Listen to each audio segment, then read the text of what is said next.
कभी भाता कभी भाता नहीं है, मगर शायद कहीं जाता नहीं है।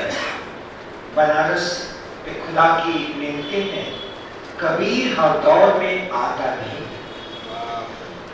इन्हीं भावनाओं, अभिव्यक्ति, जज्बात के साथ थे हम सबके प्रिय अभिनव अरुण जी। मैं आदरपूर्वक बुलाना चाहूंगा मधुलिका राय को।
उन्होंने कहा कि क्या हर बार दावतनामा ही लेके आऊँगा, मैं आपसे मिलने आया हूँ। तो मैं शर्मिंदा हो गया, मैंने कहा कि नहीं, मैं अक्सर आपके पापा लेकर आते हैं, तो मैं समझा कि शायद मिल गया होगा। तो ऐसे भी मुलाकात करने हमसे अक्सर हुआ करते थे और कितनी तारीफ की जाए बहुत कम है। एक अजीम शख्सियत की मारी मैंने दूसरा लाइन उनके लिए आज कहा है।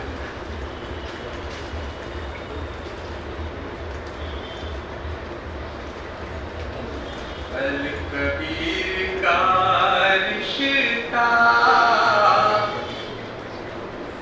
सबसे वालिहाना था, सबसे वालिहाना था। अल कबीर का रिश्ता सबसे वालिहाना था, हर किसी के दिल में ही उनका तो ठिकाना था, उनका तो ठिकाना था। ज़हन फिक्र फन में वो अपने रखते थे कई सदियां, फिक्र फन में वो अपने रखते थे कई सदियां, लफ्ज लफ्ज में उनके जैसे एक जमाना, जैसे एक जमाना है। शायरी की निस्बत से सब में बांटते थे वो, शायरी की निस्बत से सब में बांटते थे वो, उनके दिल में ऐसा एक प्यार का खजाना, उनके दिल में एक ऐसा प्यार का खजाना था, शायरी की निस्बत से सब में बांटते थे। मैं अब बुलाना चाहूँगा अपर्णा जी को अपनी अभिव्यक्ति के लिए।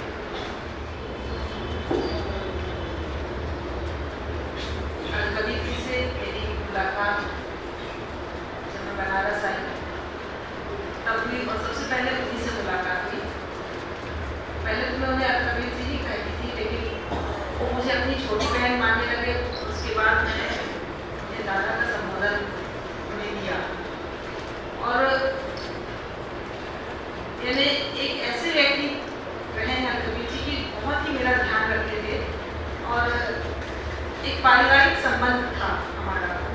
भले वो ऑफिस आते थे, काम करते थे, लेकिन और उनके ना आने पर मैं भी थोड़ा बेचैन होती थी, लेकिन अक्सर वो आते थे, बारिश हो, धूप हो, लू चल रही हो, तो मैं उनको थोड़ा नाराजगी मेरे लहजे में कहती भी थी कि आप इतनी धूप है तो क्यों आ जाते हैं, या बारिश होती तो आप क्यों भीगते हुए आते हैं, बहुत ठंड है तो क्यों आ जाते हैं।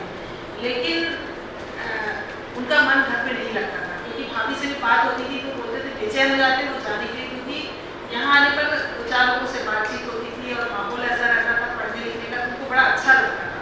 लेकिन यदि मैं मना कर दी उनको कि जब तक मैं फोन ना करूँ कि धूप में आप मत आइए, धूप चल रही मत आइए, तो इंतजार करते रहते। अभी हाल ही में जौनपुर में जो प्रदेश का सम्मेलन हुआ, वहाँ पर हमारा अघोरा प्रकाशन का स्टॉल भी लगा था। तो जो लोग गए थे यहाँ से वो देखकर खुश हो गए, तो पूछे हुए लोग कि आप क्यों नहीं आ रहे हैं, तो बोले अपर्णा जी का फोन ही नहीं आ रहा, तो मना कर दी है अभी। तो बाद में वो आकर मुझे बताया, मुझे बड़ा गिल्ट हुआ, कहते मैं बोली तो थी बहुत दिन, फिर उनको फोन करके बोली और थोड़ा नाराज हो गया, फोन करने का क्या इंतजार कर रहे, फोन का इंतजार क्यों कर रहे, आप आइए। तो आते थे और ये हमको अच्छा लगता था। लेकिन अभी हाल फिलहाल 2 महीने वो 3-4 बार गिर गए, अपनी गाड़ी से गिर गए, फिर चढ़ते हुए गिर गए। तो जब लास्ट टाइम अक्टूबर के फर्स्ट वीक में वो आए थे तब भी उनका एक्सीडेंट हो गया था और काफ़ी चोट लगी थी हाथ में। तो राम जी, तब मैं यहाँ नहीं थी, राम जी ने बहुत सख्ती से कहा कि अब जब आपकी ज़रूरत होगी तभी आइए, क्योंकि हम इस बात के लिए ज़्यादा चिंतित रहते थे कि कहीं गिर गए, हाथ का फ्रैक्चर हो गए, होगी इस उम्र में रिकवर करने में।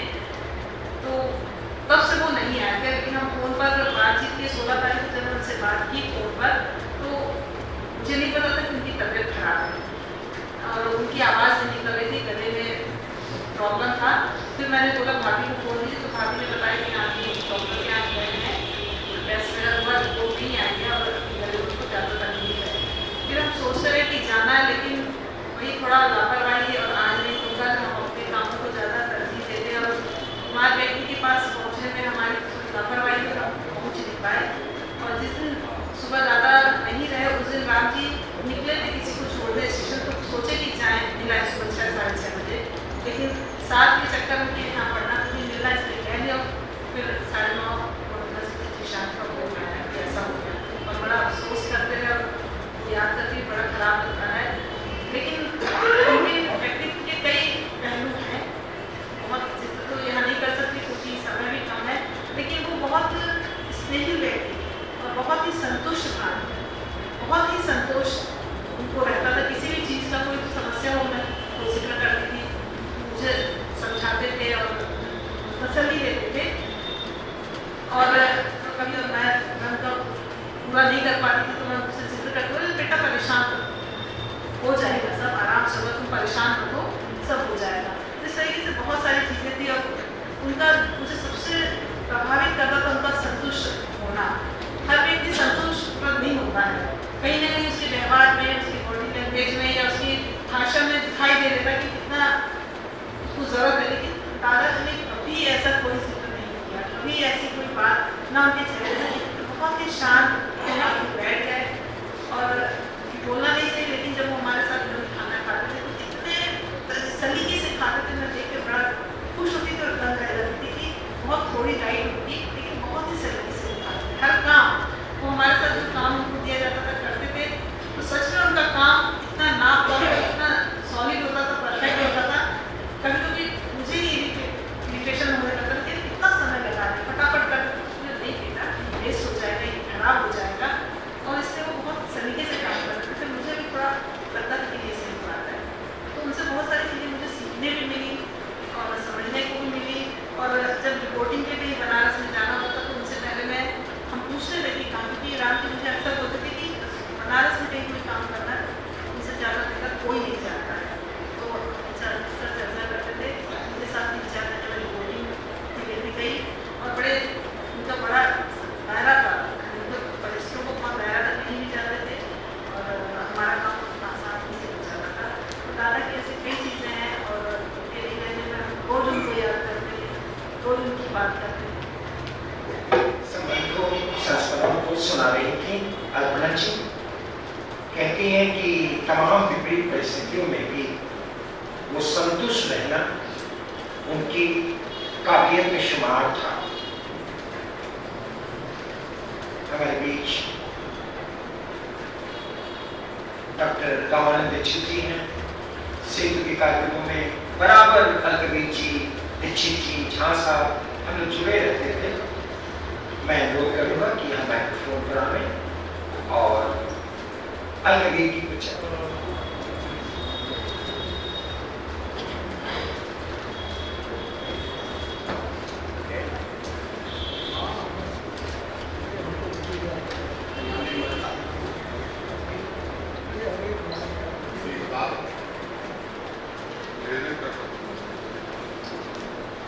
कौन सी ऐसी चीज है जिसे मौत भी नहीं मारती? दुनिया में जो आया हो जाएगा, लेकिन जिसकी कीर्ति अक्षय कभी नहीं। यश आया जिसकी जीवित है कभी नहीं। और मैं 1977 से पुलिस कॉलेज में रहा, ज़्यादा समय नहीं हुआ, आते जाते रहे कि सेतु से जब जुड़ने के बाद मेरी कभी साल से बहुत निकटता हुई और सबसे 8 अक्टूबर को हम लोग लाहौर पर मिले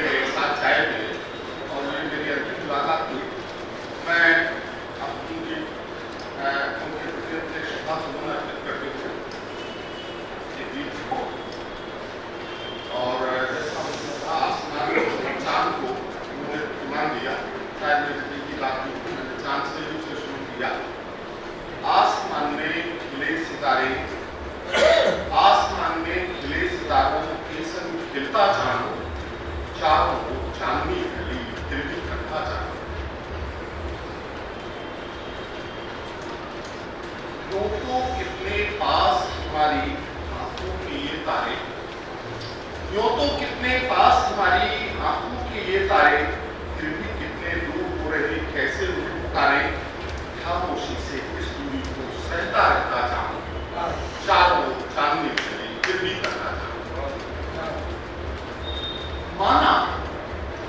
माना तारों के अपने दिन, माना तारों के अपने दिन, अपनी अपनी रातें, फिर भी चुपके से दे जाते क्यों सपनों की सौगातें। सपने कब सच हुए सब किसी के मन समझाता जाऊं, सपने कब सच हुए किसी के मन समझाता जाऊं। चारों ओर चांदनी फैली फिर भी करता जाऊं। और अंकित है अमृत वर्षा करे भले ही, अमृत वर्षा करे भले ही, क्या सबको भाता है। जैसे अभी आप कहा किसी को पसंद होता है, किसी को नहीं पसंद होता है, लेकिन कभी कभी नहीं बढ़ता, शायद कभी नहीं बढ़ता। अमृत वर्षा करे भले ही, क्या सबको भाता है।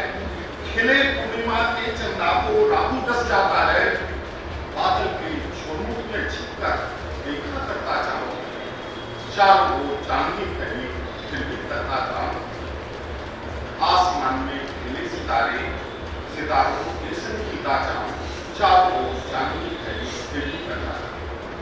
बड़ा एक मुक्तक, बड़ा बेबस हुआ करता तुम्हारी याद जब, बड़ा बेबस हुआ करता तुम्हारी याद जब आती। भुलाने की हर एक को नाकाम कोशिश याद दे जाती। यही यादें तो जीने का सहारा रह गई हैं अब, यही यादें तो जीने का सहारा रह गई हैं अब। खलिश होने की तुमको चैन से बिल्कुल नहीं जाती। और जब भी तन्हाइयां घेरेंगी, यादों के बादल छाएंगे, छलकेगा आंखों से सावन, अल कबीर आप बहुत याद रहेंगे। अल कबीर आप बहुत याद आएंगे। यही यादें तो जीने का सहारा बन गई हैं। हमारे बीच थे आदरणीय डॉक्टर रमन दीक्षित जी। मैं साहिल जी को आमंत्रित करना चाहूँगा, धर्मेंद्र कुमार गुप्त साहिल जी। बहुत मंच साझा करने का मौका मिला है इनको कवि भाई के साथ। हम सुनेंगे साहिल जी को।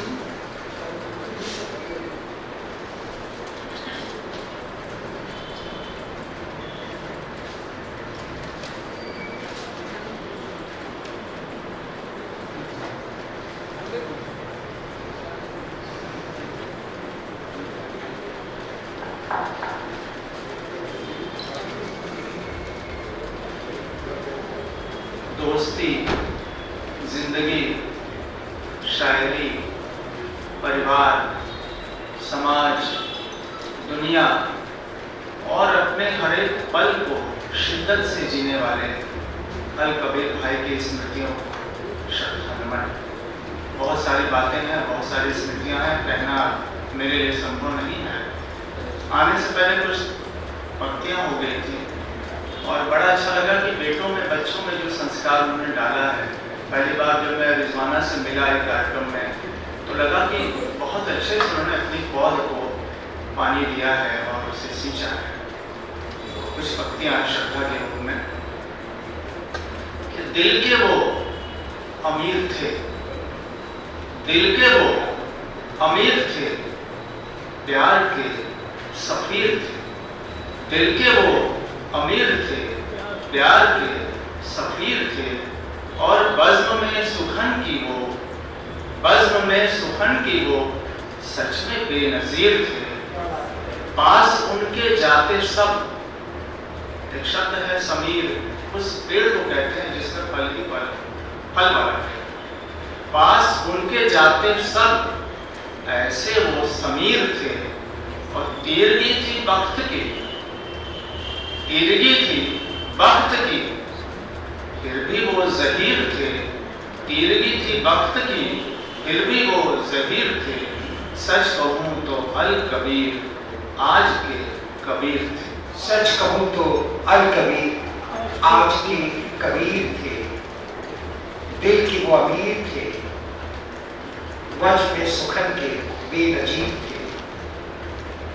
साईं जी ने ठीक ही कहा है कि अल कबीर भाई ने अपने पौधों को ठीक तरह से सींचा है, संस्कार डाला है। हमारे बीच कुंवर जी उपस्थित है। कुंवर जी, अल कबीर जी को आप कुछ पंक्तियां समर्पित करें। क्या कहा जाए, क्या कहूँ, क्या न कहूँ। काफी दिन का साथ था, सभी का साथ था, तो हम भी कुछ पंक्तियों से मैं भी जुड़े हुए हैं।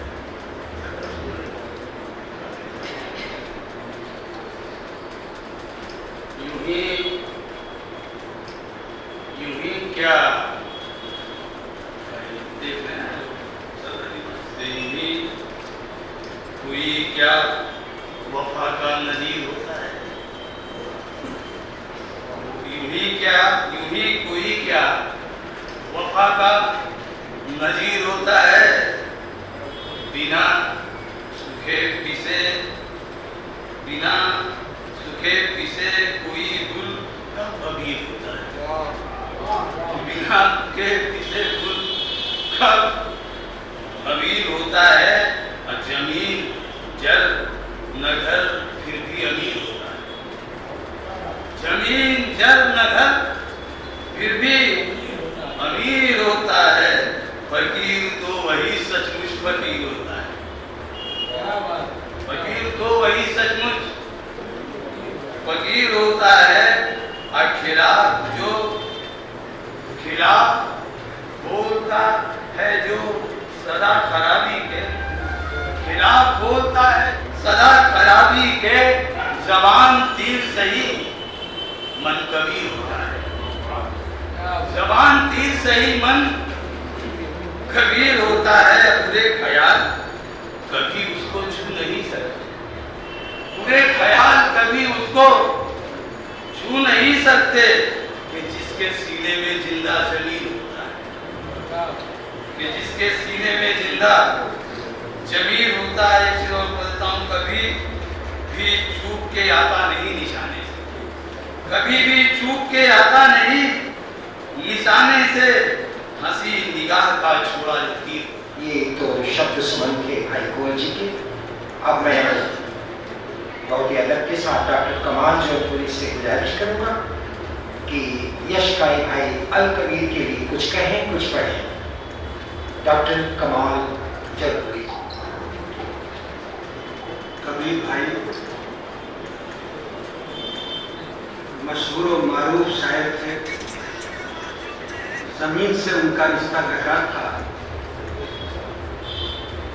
और समतामूलक शोषणविहीन अहिंसक समाज रचना के लिए उनके अंदर बहुत ही छटपटाहट थी।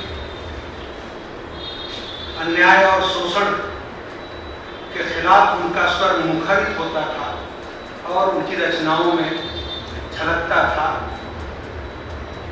और मैं आज उनके लिए खिराज अकीदत पेश करता हूँ और अल्लाह से दुआ गो हूँ कि उन्हें जन्नत नसीब फरमाए, अपनी रहमत नाजिल फरमाए। और कबीर भाई की याद में याद अल कबीर प्रोग्राम मुनक्किद किया गया है, तो उनकी याद में हमने एक नज़्म कही है जो आप सबकी नज़्म कर रहा हूँ, समाज करना है। चिंतन के एक फकीर थे, चिंतन के एक फकीर थे, आखिर चले गए। वो आज के कबीर थे, आखिर चले गए। जो दिल में बात आई तो लफ्जों में ढल गई, जो दिल में बात आई तो लफ्जों में ढल गई। बेमिसल बेनज़ीर थे, आखिर चले गए। काशी के एक सफीर थे, आखिर चले गए। वो दूसरे नजीर थे, आखिर चले गए। बेबाक हक पसंद थे, कहते थे हकीकत। अलमस्त अलकबीर थे, आखिर चले गए। खुशबू थे वो फिजा में, चमन की बहार थे। खुशबू थे वो फिजा में, चमन की बहार थे। गुलशन में वो जहीर थे, आखिर चले गए। सोचा न था वो जल्द ही जाएंगे छोड़कर, हम सब के अलकबीर थे, आखिर चले गए। जुगनू की तरह लड़ते हुए स्याह रात से, जुगनू की तरह लड़ते हुए स्याह रात से, एक रोशनी के तीर थे, आखिर चले गए। खाली उदास कैनवस पे जहन के खींची उम्मीद की लकीर थे, आखिर चले गए। रखते थे अस्पताल में खुश हर मरीज को, जब वो एडमिट थे तो सबको अपनी तकलीफात सुनाया करते थे, लोगों का मन बहलाया करते, तो रखते थे अस्पताल में खुश हर मरीज को। कितने बड़े अफसीर थे, आखिर चले गए। खिदमत गुजार बेटी रिजवाना के प्यार में आंखों में भरे नीर थे, आखिर चले गए। अखलाक बड़े थे और ख्यालात बड़े थे, अखलाक बड़े थे और ख्यालात बड़े थे। वो सच में अलकबीर थे, आखिर चले गए। नुमाइंदगी हिंद थी नेपाल में जिसकी, नुमाइंदगी हिंद थी नेपाल में जिसकी, शीरीन सुखन सफीर थे, आखिर चले गए। मिल्लत की मोहब्बत की अमन चैन की यारो, मिल्लत की मोहब्बत की अमन चैन की यारो, एक बोलती तस्वीर थे, आखिर चले गए। मिल्लत की मोहब्बत की अमन चैन की यारो, एक बोलती तस्वीर थे, आखिर चले गए। मैं याद कर रहा हूँ उन्हें आज है कमाल, मैं याद कर रहा हूँ उन्हें आज है कमाल। बाज़र्फ बाज़मीर थे, आखिर चले गए। आप सबका शुक्रिया। डॉक्टर कमाल चौधरी ने नज़्म सुनाई। अब वो कहते हैं कि मिल्लत की मोहब्बत की अमन चैन की एक बोलती तस्वीर थे, चले गए। वो आज के कबीर थे, चले गए। वो दूसरे नजीब थे, चले गए। ख्यालात बड़े थे, आखिर चले गए।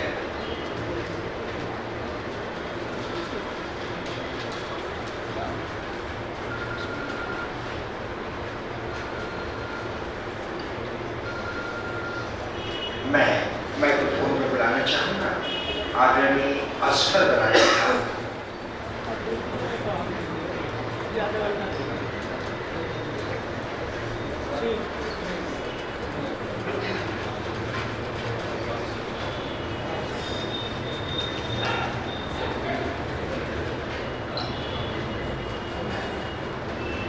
कबीर भाई को अल्लाह जन्नत नसीब करे।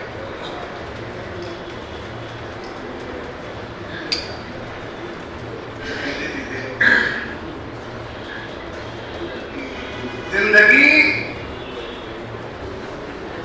और मौत, जिंदगी और मौत, इनमें से कोई मंजिल नहीं। जिंदगी और मौत, इनमें से कोई मंजिल नहीं। ये तो दोनों रास्ते हैं आने जाने के।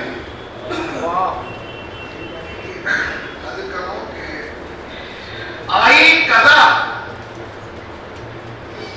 आई कदा तो चल दिए अल कबीर भी। आई कदा तो चल दिए भाई कबीर भी।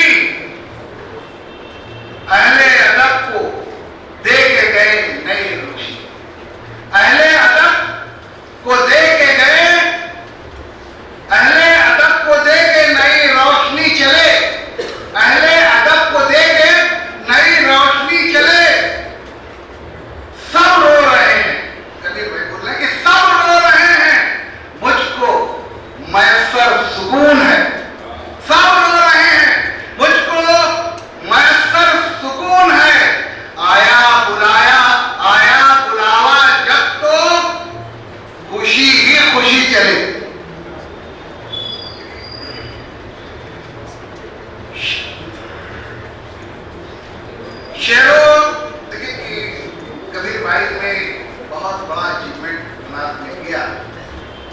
लोगों ने बताया कि वो हर जगह निमंत्रण कार्ड बांटने जाते थे, लेकिन उन्होंने बहुत उसके बीच में ऐसी बात की कि पहले गोष्ठियां अलग होती थी, नशीते अलग होती थी, लेकिन कबीर भाई जब कार्ड बांटते थे तो नशिस्तों का कार्ड कवियों को यहाँ गोष्ठियों में पहुंचाते थे और गोष्ठियों का कार्ड नशित शायरों के आगे। इस वजह से ये परंपरा उन्होंने डाल दी कि हर जगह जो है कवि और शायर दोनों गोष्ठियों में आने लगे। ये उनका बहुत बड़ा अचीवमेंट था। जरा कि शेरों सुखन को ये भी दिया अल कबीर ने। शेरों सुखन को ये भी दिया अल कबीर ने। हिंदी के साथ उर्दू का तोहफा अता किया, हिंदी के साथ उर्दू का तोहफा अता किया, और जिससे मिले वो उसके ही रंगों में ढल गए, जिससे मिले वो उसके ही रंगों में ढल गए। इखलाक अच्छा पेश किया अल कबीर ने, इखलाक अच्छा पेश किया अल कबीर ने।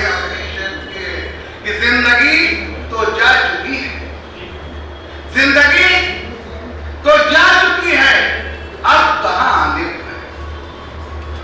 जिंदगी तो जा चुकी है, अब कहां आने को है। हाँ मगर किरदार है जो, हाँ मगर किरदार है जो वो कभी मरता नहीं।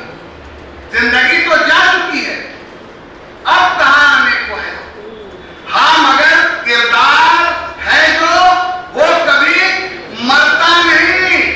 मौत लेने आ गई तो साथ में जाने लगी, मौत लेने आ गई तो साथ में जाने लगे, वरना कोई इस जहां में बाखुदी जाता नहीं, वरना कोई इस जहां में बाखुदी मरता नहीं। और फिर शेर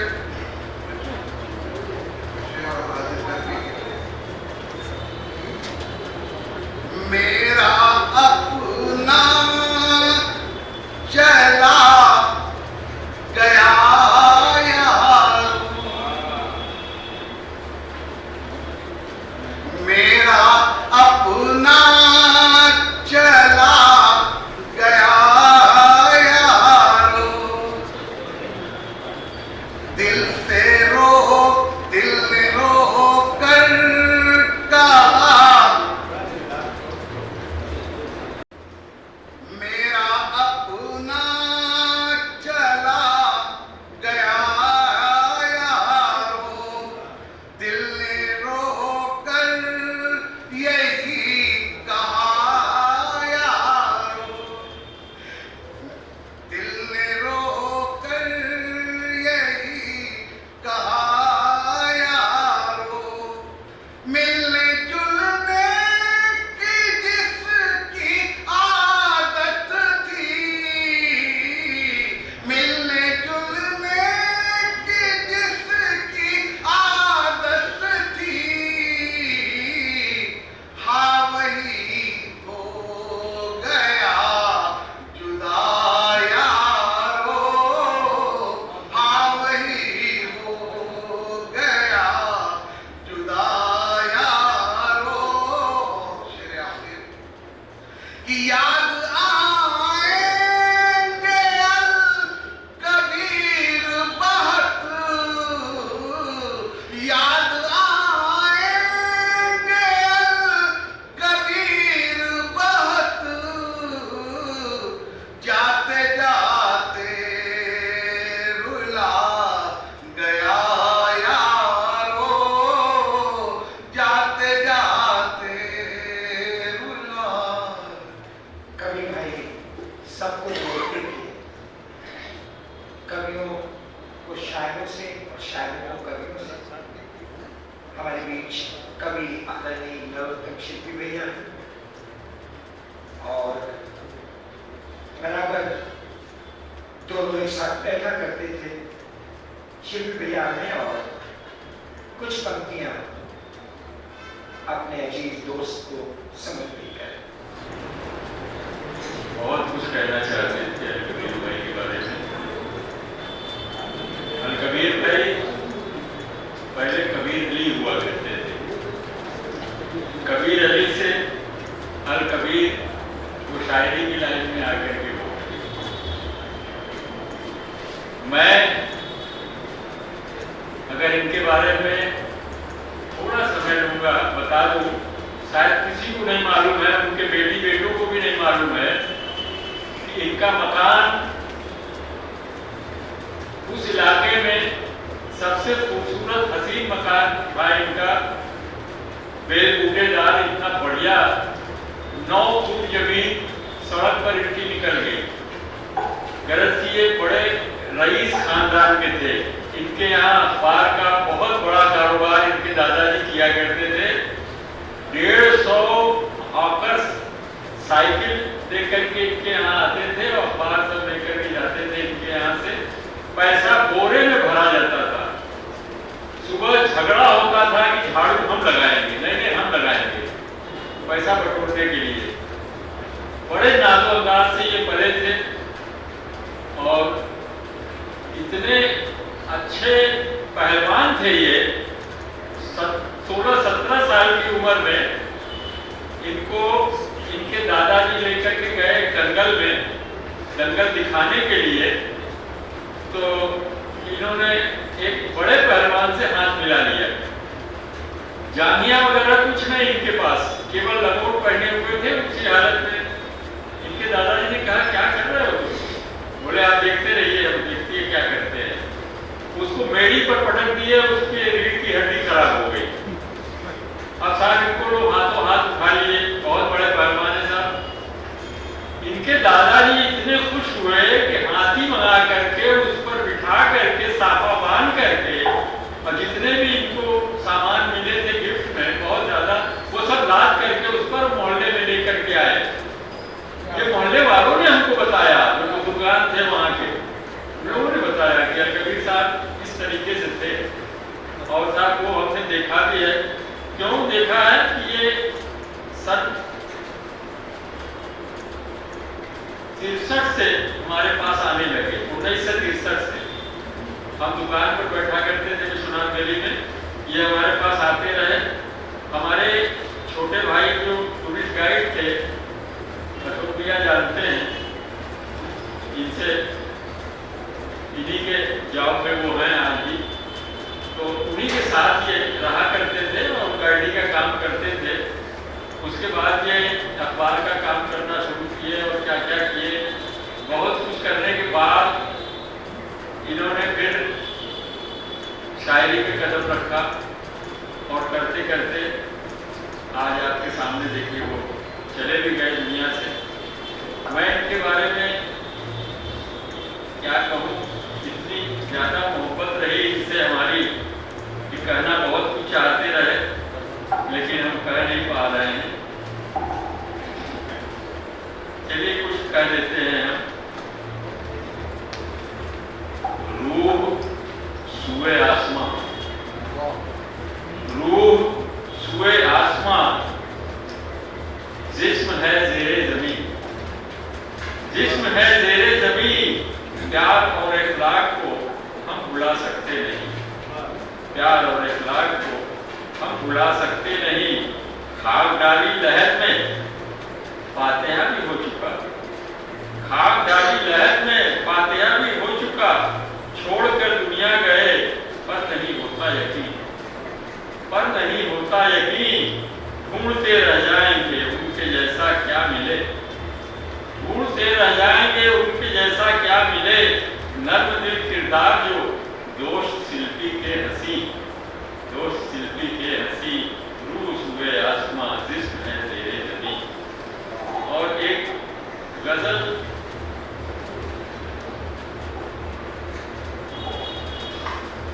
समय कम होने से हम बहुत कम पढ़ रहे हैं, कम बता रहे हैं। बस एक पढ़ देंगे, सिर्फ पढ़ेंगे, तरन्नुम में नहीं पढ़ेंगे। वीरान करके छोड़ा किसी शाखो चमन को, वीरान करके छोड़ा किसी शाखो चमन को, भंवरे तड़प रहे हैं ज़ेरे लहद कफन को, भंवरे तड़प रहे हैं ज़ेरे लहद कफन को। गुलशन में खिजा आ गई है वक्त से पहले, गुलशन में खिजा आ गई है वक्त से पहले, बाजी लगाई हार गए मन को अमन को।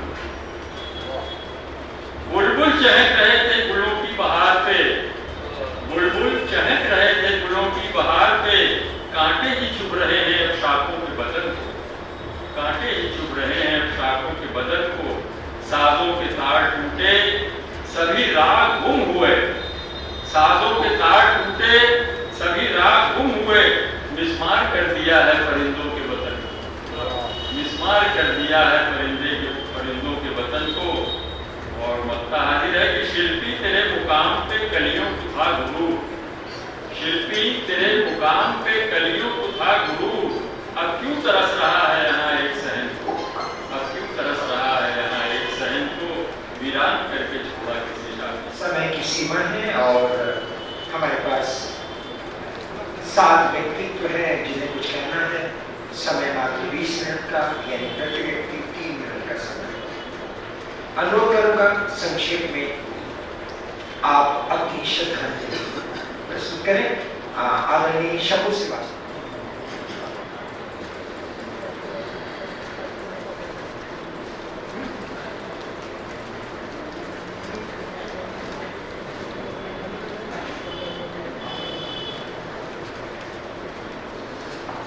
समय का अभाव है, इसलिए 2 शब्द। कबीर भाई का मेरा साथ तो 30 वर्षों का था और घरेलू संबंध था, वे सुख दुख के साथी थे, हम लोग सुख दुख के साथी थे। फिर कहने के लिए कि बताने के लिए समय कम पड़ जाएगा और शब्द कम पड़ जाएंगे, इसलिए कथा सुन लीजिए। कितने महान थे ये बताने को आए हैं, कितने महान थे ये बताने को आए हैं। यादों का एक चिराग जलाने को आए, यादों का एक चिराग जलाने को आए हैं। और काशी की रचनाकारों से जिसने किया था प्यार, काशी के रचनाकारों से जिसने किया था प्यार, हाँ उसी का शोक मनाने को आए, हाँ उसी का शोक मनाने को आए। लोग करने लगे अमीर की बात, लोग करने लगे अमीर की बात, आओ बैठो करे कबीर की बात, आओ बैठो करे कबीर की बात। और टाल देने तो कुछ नहीं कहते, टाल देने के कुछ नहीं कहते। कितनी खामोश थी कबीर की बात, कितनी खामोश थी कबीर की बात। एक कथा सुनिए। मेरी आवाज से आवाज मिलाने वाला, मेरी आवाज से आवाज मिलाने वाला, अब न आएगा कभी लौट के जाने वाला, अब न आएगा कभी लौट के जाने वाला, मेरी आवाज से आवाज मिलाने वाला।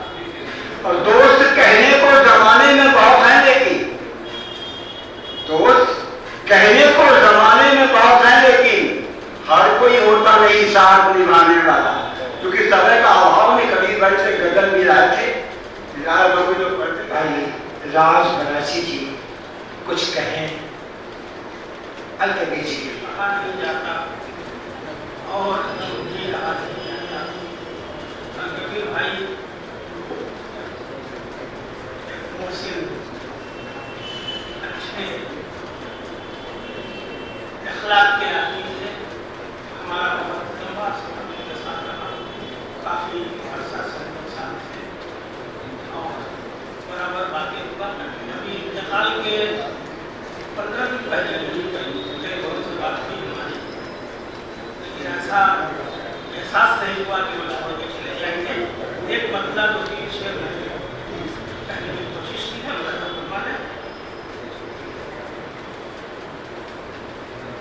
सबसे अलग था उसने बयां,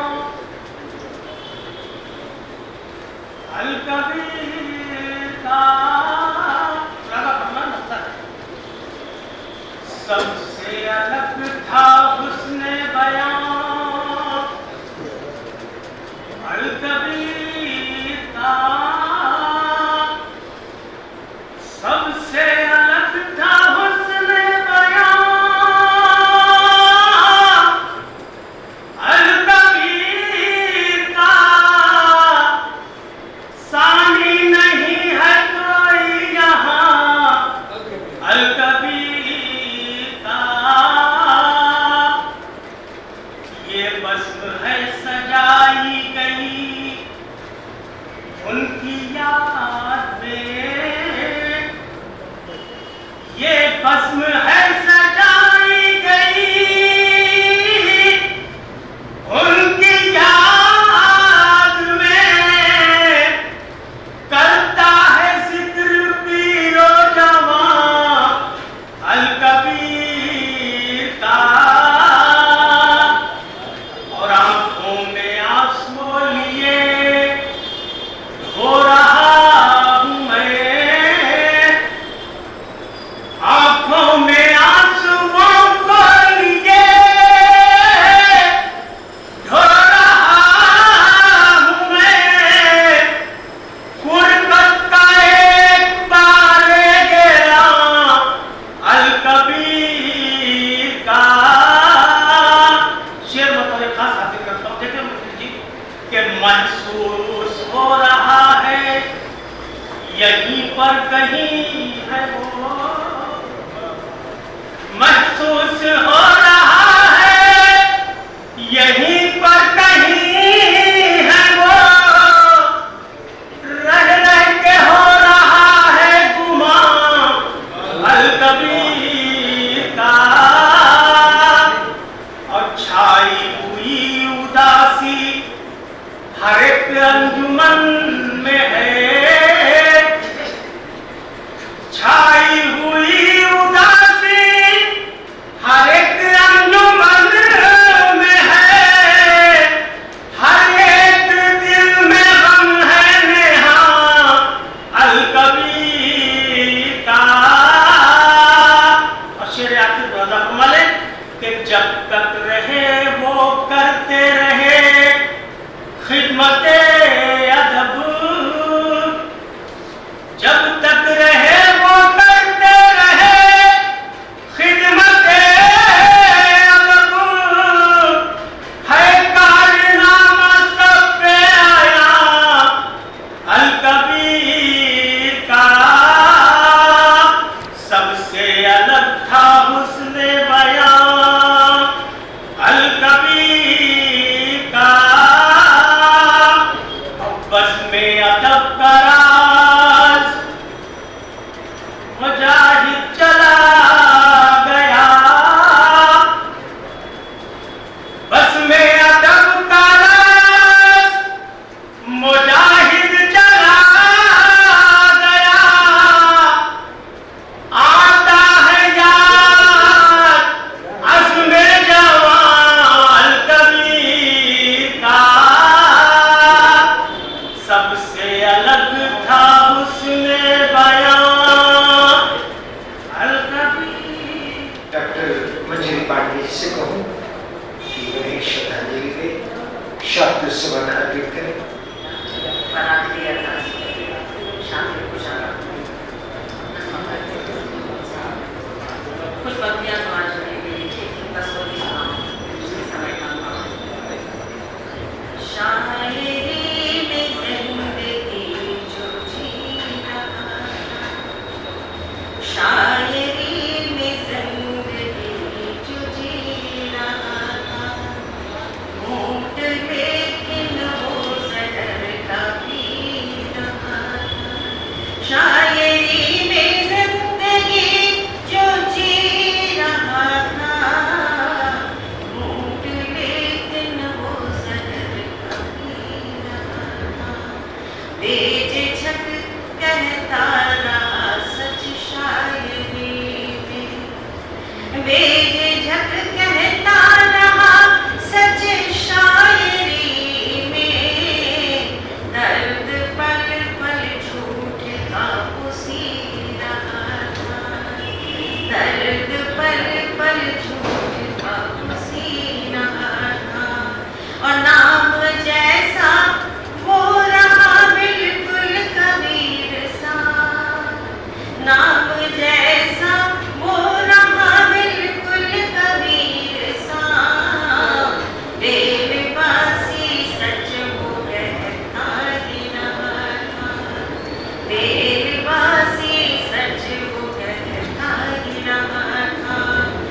जयशंकर जय जी, भाई जयशंकर जय जी, चलिए।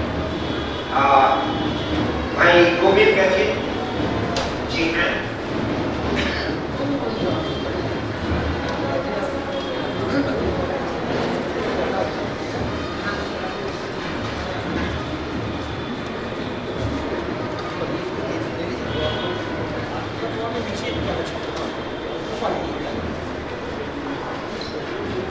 जैसा कि बेटी रिजवाना ने कहा कि उनके दोस्तों की संख्या कभी रहेगी, दोस्तों की संख्या अभी हम समझ रहे हैं कि जितने हाल में लोग बैठे हुए हैं उसका 100 गुना या 1000 गुना कर लीजिए तो उतने उनके दोस्त रहे होंगे।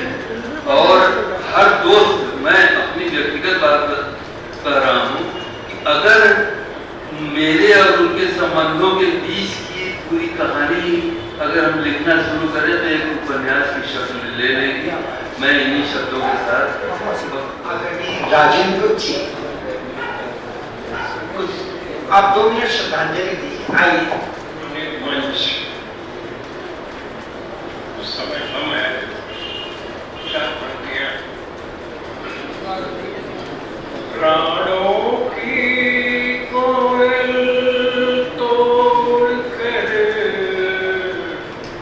जा बैठी अनजाने तर पर, सिसी की घर घर जल लाके हम नंगी डाल निहार रहे, हम नंगी डाल निहार रहे, जब तक सांसें थी जीवन था, जब तक कोयल थी मधुबन था, जब तक सांसें थी जीवन था, जब तक कोयल थी मधुबन था, सांसें न रही जीवन न रहा, कोयल न रही मधुबन न रहा, कोयल न रही मधुबन न रही। शब्दों के साथ मैं भाई समर गाजीपुरी को बुलाना चाहूंगा।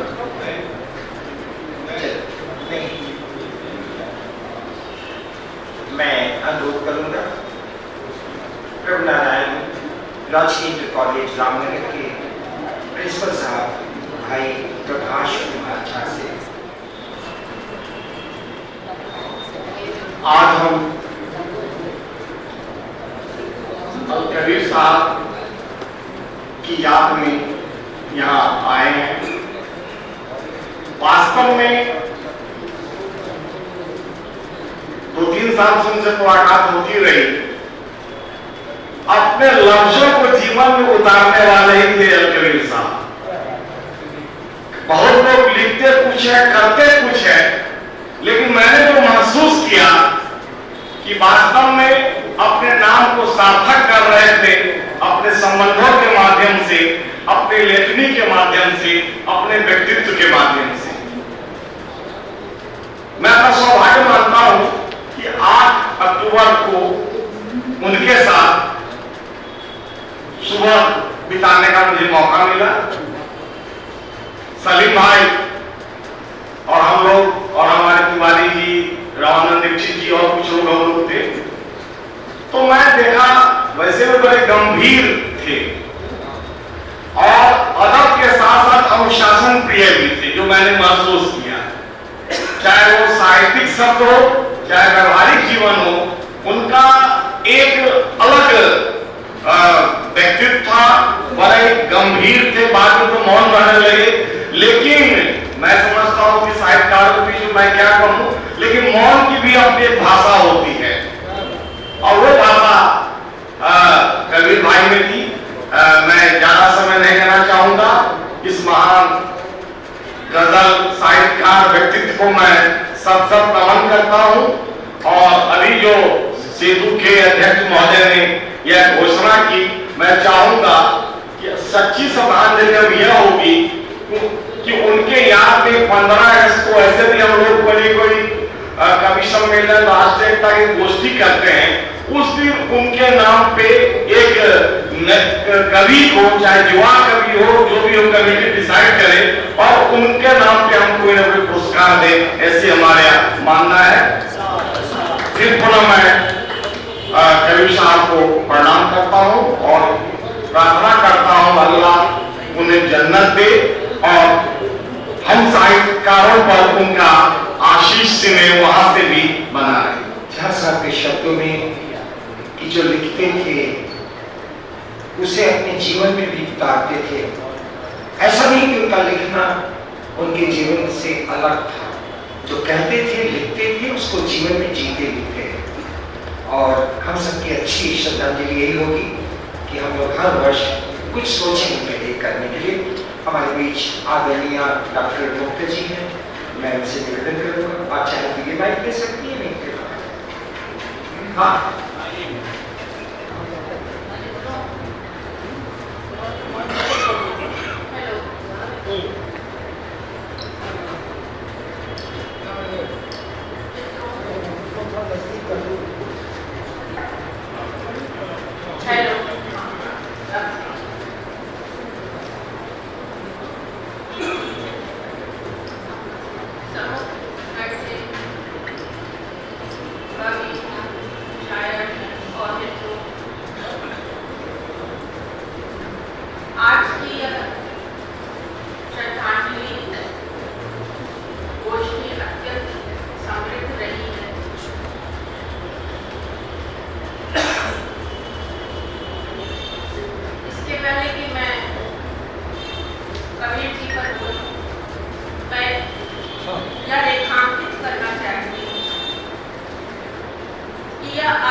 कवि काशी में ही जन्म लेते हैं। उनकी मुस्कान में बहुत आत्मीयता थी, बहुत ही सार गर्भित विचारों से आपने अपनी श्रद्धांजलि दी। और मैं बुलाना चाहूँगा अपर्णा जी को धन्यवाद प्रकाश के लिए।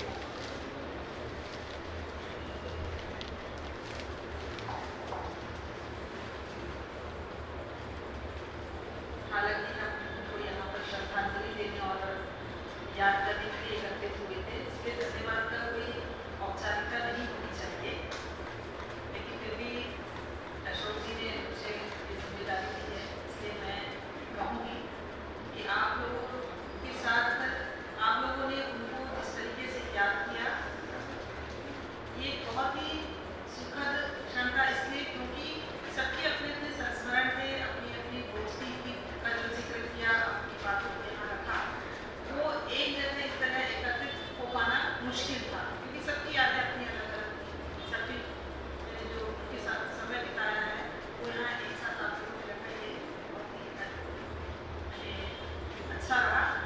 तो इसके लिए हम सबकी तरफ से आपको धन्यवाद। और एक सूचना और की गजल की किताब हमारे अधूरा प्रकाशन से जल्दी प्रकाशित होगी। हो सकता है अगले महीने आ जाए या नए साल 2024 में आ जाए, तो आए तो आप लोग जरूर इसको पढ़िए।